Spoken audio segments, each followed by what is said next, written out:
Man, I gotta tell you, when I was sitting here watching what all the other honorees have done with their lives, I started feeling like shit, like this is terrible.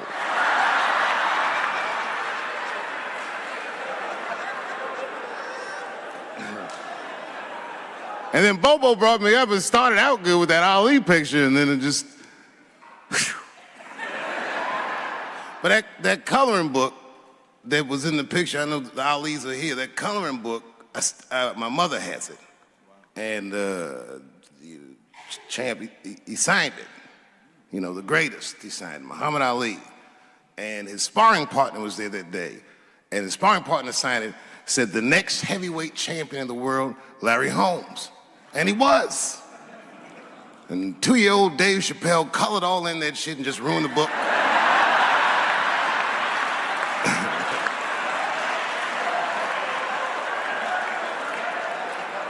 But I remember part of the book that I remember real vividly, because I asked my mother about it when I was a kid. There's a part where there's a picture of Ali throwing his Olympic gold medal into the Ohio River. That's why it's so weird for me being here. You know, both my parents were very brilliant. My dad went to Brown in 1955. That's right. He told me at the time he was one of 3 black students. He said one of the guys got accused of a rape that he probably didn't commit, and the other guy killed himself, and Dad said, and I left. And see, that's what makes us Chappelle's great. We know when to quit.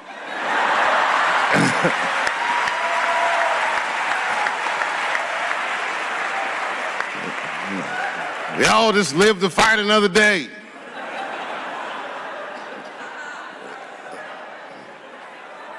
I gotta say, I'm very honored to be here, and I'm very honored to be here with the other honorees. Really, I'm like very humbled by you all, the work that you do, and you all make me want to be better. All of you.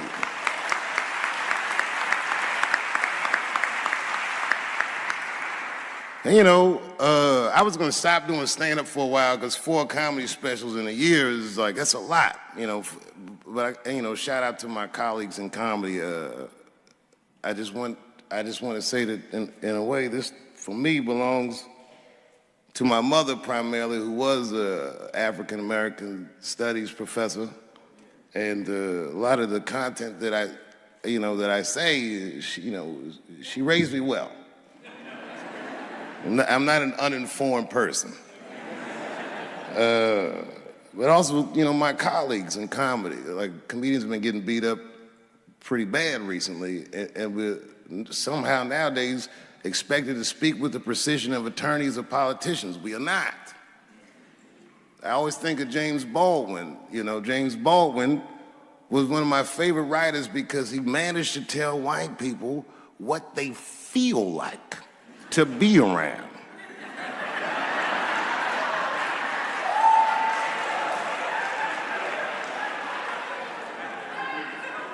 So I ain't gonna hang up my gloves yet.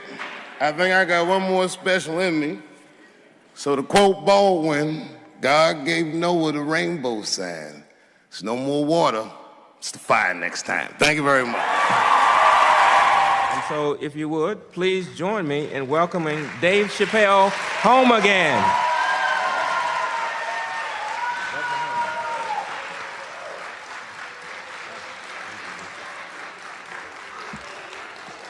Oh, thank you. You know, I speak for a living, and I'm a little nervous today. I wanted to say thank you, Mr. President, and thank you, Bishop Green, and thank everyone at Allen University for hosting me today, because it feels special, right? When I think of this great grandfather that I've heard about in my life, but never actually touched his legacy. So it's like the product of his loins coming to meet the product of his work. And it's an important day for me personally. And I know a lot of you guys are students, and I just want to tell you I'm the first person in my family to not go to college. And as the president has told you, I've done outstanding. In spite of that,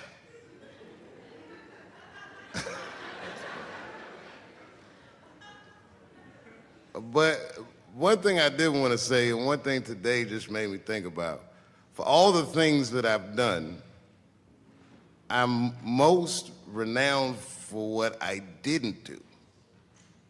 I've made decisions in my career that a lot of people have called insane. 2004, had a $50 million deal on the table, and in a crisis of conscience, flipped the table over and walked away. Went to South Africa. Everyone said I was running away from the money. That is not true. In fact, I still want that money.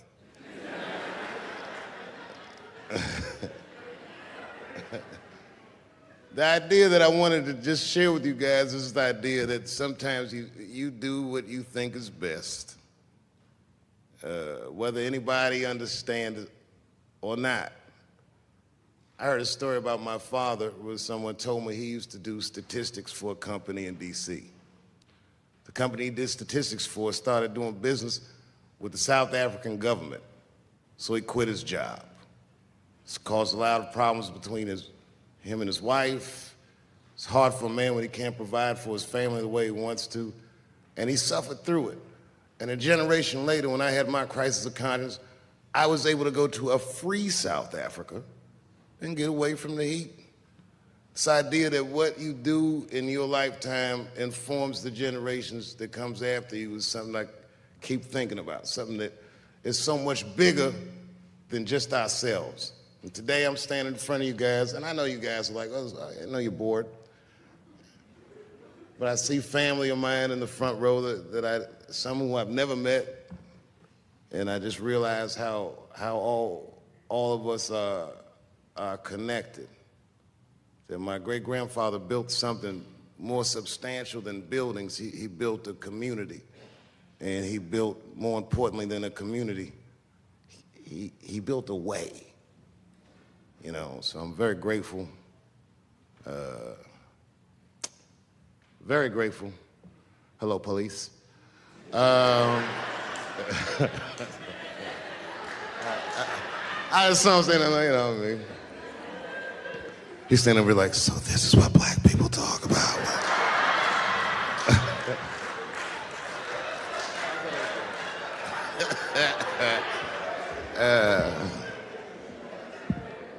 I just want you guys to remember, you know, that right now there's this thing where ethics aren't what they used to be. This idea that people are trying to replace the ideas of good and bad with better or worse.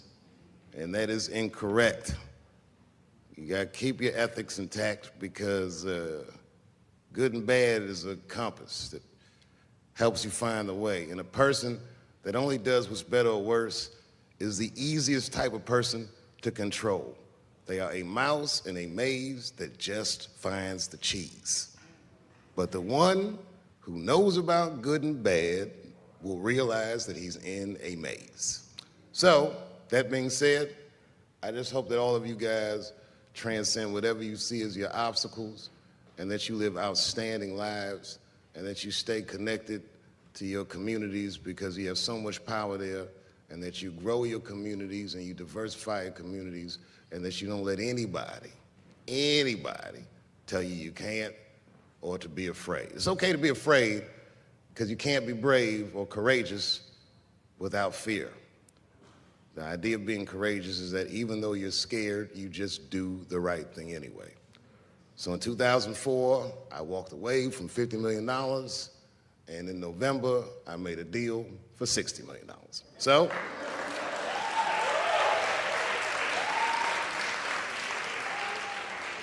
although I am not the most famous comedian of my time, I would like to know what their great-grandfathers did. I'm very proud today. Thank you very much.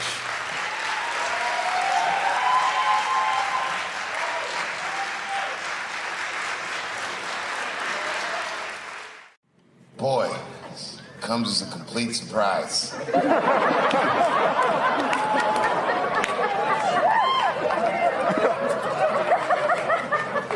I mean, I read all the reviews, and they said so many terrible things. They were embarrassed for me. I had lost my way. It wasn't even worth watching. I hope all you critics learn from this. This is a teachable moment. Shut the fuck up forever.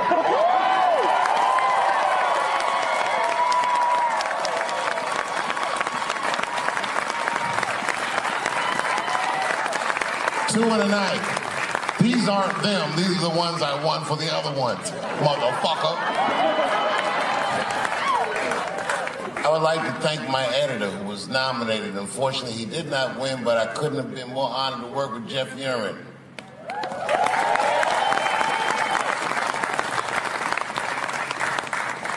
Stan Lathan has been directing television since 1968. Any show that I watched when I was growing up, he directed it. From Sesame Street to Sanford and Son to Good Times to Everything Black. And finally, you motherfuckers finally gave him an Emmy tonight. He deserves so much more, but I'm glad you came around.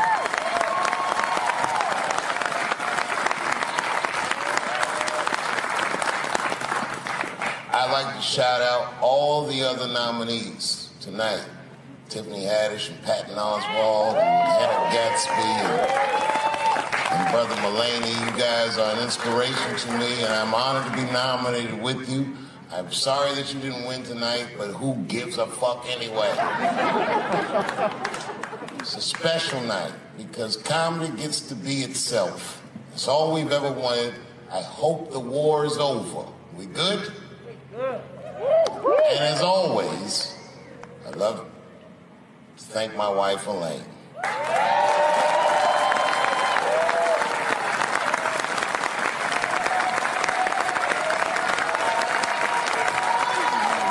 That's right. Elaine has been with me for the last 25 years and had to endure the pains of living with the greatest comedian ever. See you on Monday. Thank you very much. Good night.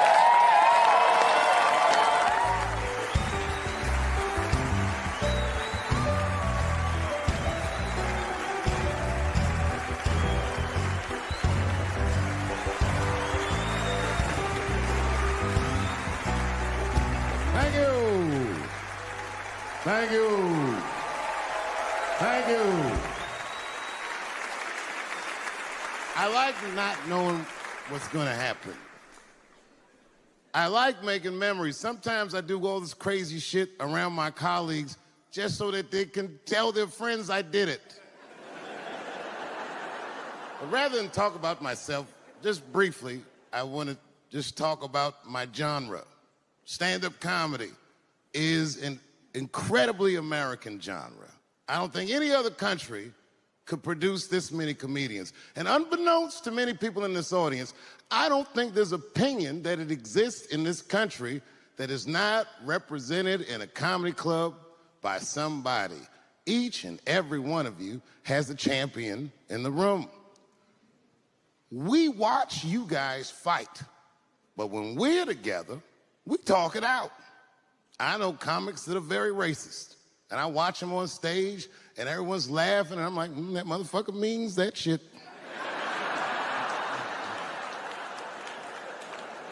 Don't get mad at them, don't hate them. We go upstairs and have a beer, and sometimes I even appreciate the artistry that they paint their racist opinions with.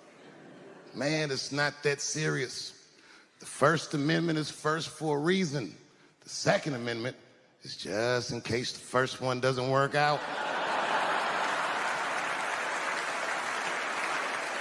We gotta let some air out of the ball, man. The country's getting a little tight. It doesn't feel like it's ever felt in my lifetime. So tonight, I am honored that my colleagues are here in comedy and in music.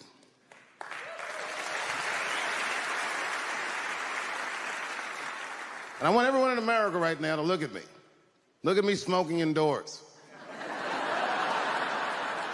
I didn't ask anybody. I just did it. What are they gonna do?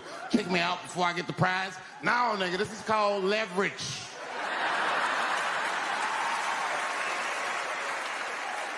thing that I liked best about tonight was that I saw so many people from different parts of my life, like friends that I grew up with here in D.C., friends of mine from Ohio then and now, friends of mine from comedy clubs, all the fucking musicians that blew my mind. You guys have no idea how you inspired me.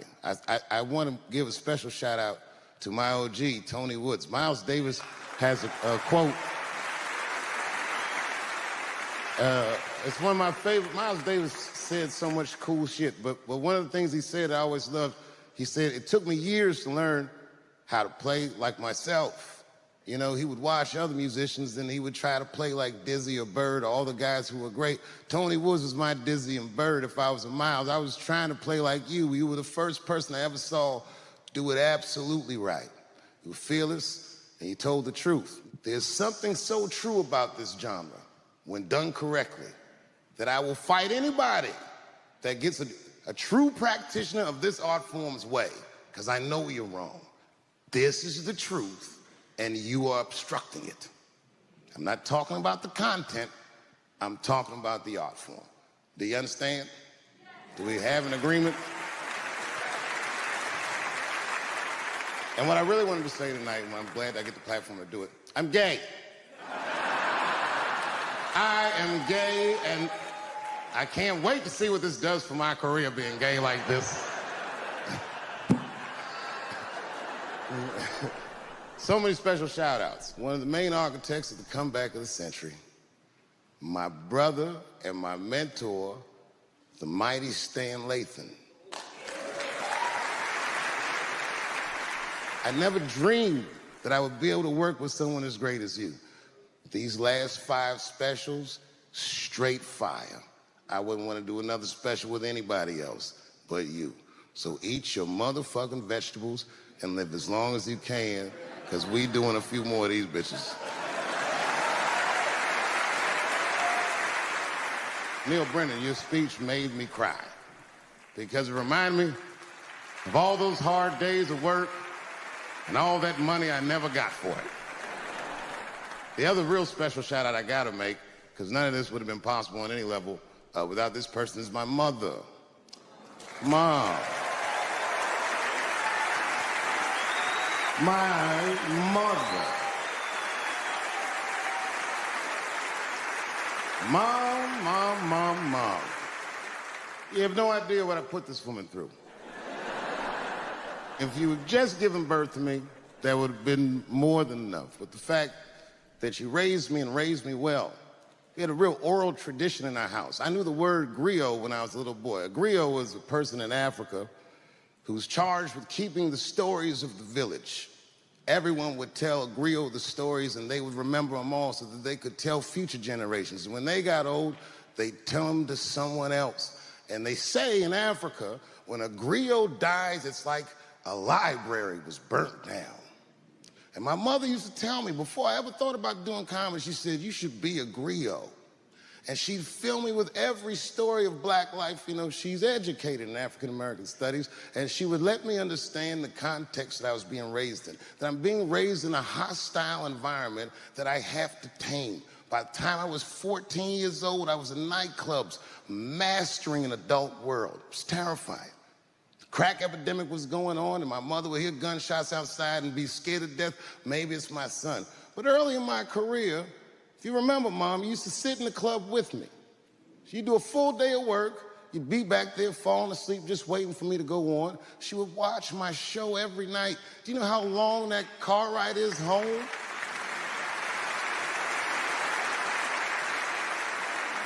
How many of you have ever heard your mother say, pussy jokes were a little too much tonight, son?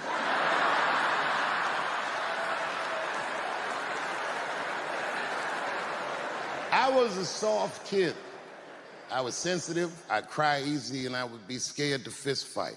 And my mother used to tell me this thing, I don't even know if you remember, but you said this to me more than once. You said, son, sometimes you have to be a lion so you can be the lamb you really are. I talk this shit like a lion. I'm not afraid of any of you. When it comes word to word, I will gab with the best of them, just so I can chill and be me. And that's why I love my art form, because I understand every practitioner of it. Whether I agree with them or not, I know where they're coming from. They want to be heard. They got something to say. There's something they notice. They just want to be understood. Love this genre. It saved my life. So tonight, Mom, I would like to honor you in a very special way that I cannot do on my own. But because now I'm a man with great and influential friends, I'd like to ask my man Thundercat to come out on the stage. Thundercat, the Mighty Most Def. Washington, D.C., thank you very much for giving me a home and a place to start. Today is officially Dave Chappelle Day in Washington, D.C. The mayor declared it last night. So, in the future, on Dave Chappelle Day, I ask everyone who wishes to celebrate it to make one incredible memory for themselves and or somebody else. Thank you very much. Good night.